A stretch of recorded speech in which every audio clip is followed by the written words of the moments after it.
Alors, le CF6, ce qui m'intéresse dans la démarche, elle est double. C'est le fait, le constat que dans le domaine de la cybersécurité, le nombre de femmes est très inférieur à d'autres domaines. C'est pas un choix que font les jeunes femmes, les jeunes filles. Donc, le premier axe, c'est vraiment d'évangéliser au collège, au lycée, dans les écoles, que ces métiers-là sont accessibles aux femmes. Par le biais des formations, quelles sont les formations? C'est quoi ces métiers? Il n'y a pas qu'un métier de la cybersécurité, il y en a de multiples et qu'on peut aussi bien arriver sur des métiers techniques que des métiers qui soient des métiers plus transversaux, plus orientés vers les utilisateurs. Le deuxième axe, c'est de se dire, une fois qu'on est dans l'entreprise, c'est bien, mais beaucoup de femmes connaissent des plafonds de verre, ont du mal à évoluer.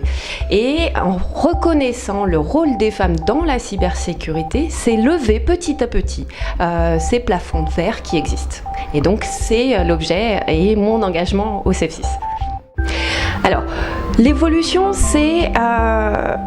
je dirais être présente pour montrer qu'on n'est pas concurrente vis-à-vis des hommes, qu'on est vraiment en partenariat, qu'on peut interagir sur tout type de sujets, depuis l'éducation, la formation, la veille, la technique, la gouvernance, tous ces métiers qui composent la cybersécurité, on peut intervenir dessus.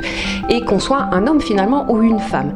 Et c'est lever ce tabou de dire un expert c'est forcément un homme. Non, ça n'est pas forcément un homme. Un expert peut aussi être une femme.